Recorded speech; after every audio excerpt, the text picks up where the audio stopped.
As one walks Woodland Cemetery, it is often the famous names or the oversized monument that first catch our eyes. One of the objects of this history quest is to encourage us to look deeper and perhaps come to appreciate the unknown or the nearly forgotten stories of those who were not so famous but made a difference. One group of women that are an example of having done many notable things are the members of the Women's Relief Corps.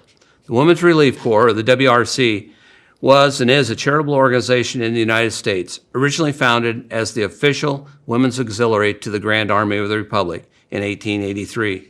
A newspaper article from 1905 says, "The objective of this organization is to give aid and comfort to the Union veterans and their dependent ones, and to emulate the needs of our Army nurses and all loyal women who rendered loving service to our country in her hour of peril."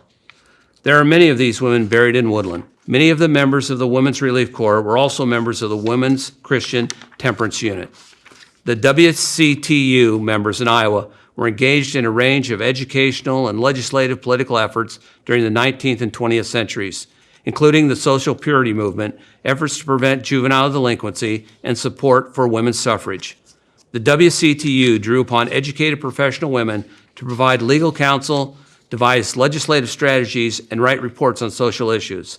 In 1874, members were encouraged to, quote, improve their right of petition by sending state legislators urgent and persistent appeals to ban the manufacture and sale of alcoholic beverages. In the 1880s, members petitioned the state to form a women's prison and reformatory.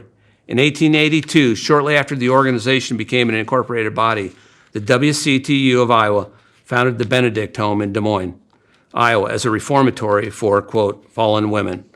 Of the 1,900 single pregnant women and former prostitutes that lived at the home between 1882 and 1943, nearly 1,600 babies were born at the Benedict Home. Many were placed for adoption. Young women had to be free of venereal disease and promised to receive at least 1 year of Christian training at the home.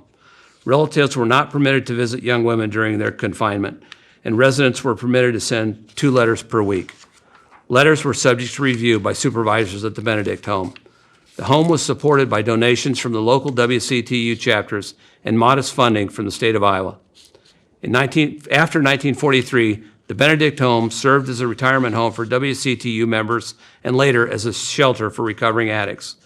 The WCTU Iowa joined other statewide temperance groups to lobby successfully for the reinstatement of prohibition in Iowa in 1916. This was nearly 4 years before the United States Congress passed the 18th Amendment outlawing alcohol. Members of the WCTU at Iowa at various times also called for the ban of tobacco, gambling, abortion, and gay marriage. Describing its methods as evangelistic, preventative, and educational, members of the WCTU of Iowa organized women across the state to combat what they perceived as social ills. Membership in the WCTU of Iowa peaked in 1930, where it had 60,000 dues-paying members. By 2006, the organization had only 10 members in the state of Iowa. Despite its small membership, WCTU members maintained a nursing home in Kearney, Iowa, and 3 shelters for homeless people in Des Moines.